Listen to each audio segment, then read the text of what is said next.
Sahabat peziarah yang berbahagia, kita lanjutkan lagi untuk menanamkan iman Kristiani kepada anak sejak dini. Pada bagian ini saya mengajak Anda untuk memperkenalkan Yesus yang baik, Yesus yang ramah, Yesus yang baik hati kepada putra atau putri Anda.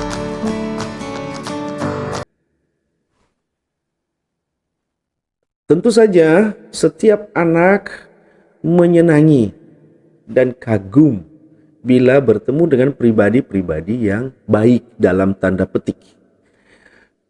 Pribadi yang baik dalam kacamata anak, dalam pemahaman anak pada saat usia dini adalah yang murah hati, yang sayang, yang peduli, dan yang lebih penting adalah yang mau jadi temannya. Maka kata kunci di sana adalah perkenalkanlah Yesus sebagai sahabat anak-anak. Sahabat yang baik, sahabat yang tidak rewel, yang tidak cerewet saja atau menuntut banyak hal, tetapi sahabat yang mau mengerti, sahabat yang mau menerima dia, sahabat yang mau berteman dengan dia dengan tulus dan setulus-tulusnya. Figur Yesus yang baik dan murah hati inilah yang harus kita perkenalkan kepada anak sejak usia dini. Tentu saja tidak mudah. Saya memahami kesulitan para orang tua dalam mendampingi putra-putrinya. Bahkan situasi-situasi tertentu tanpa disadari menanamkan figur Yesus yang keliru kepada anak. Saya beri contoh yang keliru. Awas lo, nggak boleh nakal. Nanti Tuhan Yesus marah. Jadi anak dia takut kepada kemarahan. Maka dalam benak dia bahwa Yesus itu adalah tukang marah. Maka figur Yesus adalah figur yang menakutkan. Tentu saja keliru, bukan? Ya, kelirulah. Yang benar adalah Yesus mau menemani dia. Yesus mau menyayangi dia. Yesus peduli sama dia. Yesus mengerti keinginannya.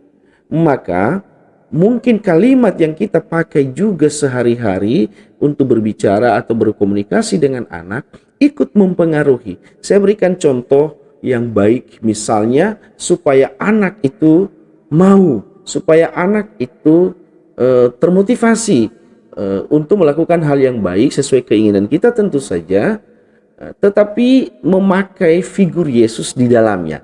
Contoh, anakku yang baik atau sayang atau abang atau kakak atau adik, apapun panggilan Anda, Yesus lebih senang loh kalau mainannya dirapikan setiap kali selesai pakai. Yesus senang sekali loh kalau kita rapi. Pasti jawabannya iya ya Maya. Iya. Jadi dia tertarik untuk melakukan, dia tertarik untuk atau terdorong untuk melakukan sesuatu yang disenangi oleh Yesus itu. Jadi cara membahasakannya kadang-kadang yang penting dipelajari dan difahami oleh orang tua dalam hal ini yang dipakai ketika berkomunikasi dengan anak-anak. Sehingga Yesus yang senang rapi, senang kebersihan, Yesus yang senang dengan dengan hidup yang teratur, itu tertanam di dalam diri anak dan itu bagus. Contoh lain, soal misalnya makan. Anak kadang-kadang tidak suka makan atau makan itu tidak teratur atau kotor dan lain sebagainya. Kalau orang tua udah capek biasanya cenderung marah. Ih, kamu anak ini gimana sih? Kok nggak mau merapikan makanannya? Itu makannya sendoknya di mulut dong, jangan di kuping atau di mana gitu. Enggak. Bahasa yang kita pakai sehari-hari adalah misalnya, putriku yang baik, putriku yang cantik, anak mami, anak papi, Yesus senang loh kalau makannya bagus. Iya, Yesus senang sekali kalau anak-anak itu makannya sehat, makan sayur, makan ini atau apapun. Nanti disesuaikan dengan situasi anak. Tapi yang paling penting sebetulnya saya mau katakan di sini adalah figur Yesus jangan sampai menjadi figur yang menakutkan bagi anak. Walaupun kadang-kadang tujuan orang tua adalah baik untuk membuat anaknya mengikuti dengan mudah gitu apa yang kita inginkan, tapi sering salah, ya, salah menyampaikannya sehingga figur Yesus yang kita kenalkan tanpa kita sadari adalah figur yang menakutkan. Bisa dibayangkan saudara-saudara, kalau figur Yesus yang menakutkan itu tertanam di dalam diri anak, oh, dia bukan semakin mendekat, bukan dia mencari Yesus, bukan dia mau berbicara dengan Yesus dalam keadaan tenang, dalam keadaan nyaman, tidak. Justru dia mau menghindari Yesus, dan syukur-syukur kalau dia udah besar nanti tidak ketemu Yesus lagi. Kenapa? Takut. Kesalahan siapa? Bukan kesalahan siapa-siapa, tapi justru kesalahan orang tua yang mendampingi anak ini dalam memperkenalkan figur Yesus. Itu. Selain itu, untuk memperkenalkan figur Yesus ini juga, orang tua mestinya juga sedikit lebih baik, sedikit lebih belajar, sedikit lebih paham, ya, figur-figur seperti apa yang diidolakan oleh anak pada saat ini. Itu kadang-kadang dipengaruhi oleh bahan-bahan tontonan mereka saat ini. Boleh saja menonton tentu saja dengan aturan atau disiplin yang baik. Nah, menurut saya kadang-kadang bagus juga kalau kita selipkan di situ melalui figur-figur idolanya itu, figur Yesus yang sebenarnya. Tentu saja ya orang tua harus tahu, ya, yang namanya Doraemon itu seperti apa gitu ya. Lalu apakah Doraemon seperti ini bisa diperankan juga oleh Yesus? Ya, tidak mudah. Tetapi kalau bagi saya, itu sebetulnya bisa. Doraemon itu adalah suka menolong.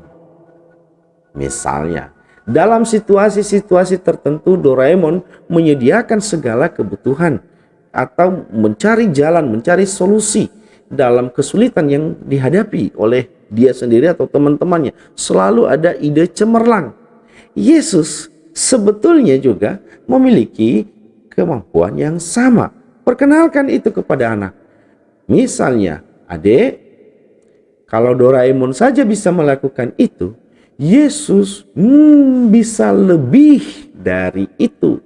Bisa melakukan lebih dari situ. Tuhan Yesus bisa menggandakan roti, misalnya terinspirasi dari menggandakan roti, karena dia tahu kebutuhan. Atau kalau terlalu tinggi, Yesus bisa melakukan lebih dari situ.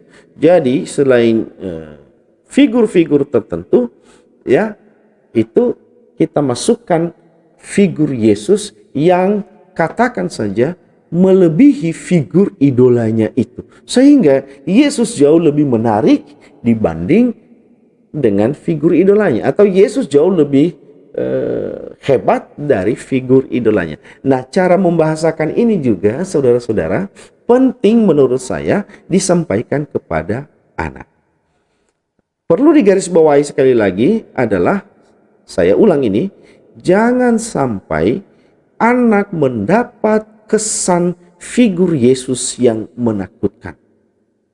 Jangan sampai mendapat kesan figur Yesus itu adalah pemarah, yang suka marah-marah, yang suka menegur, yang suka membuat aturan terlalu banyak dan lain sebagainya. Tapi Yesus justru mau memahami. Anak pasti mau menerima dan mengidolakan Yesus itu dalam hidupnya kelak. Semoga Anda terinspirasi.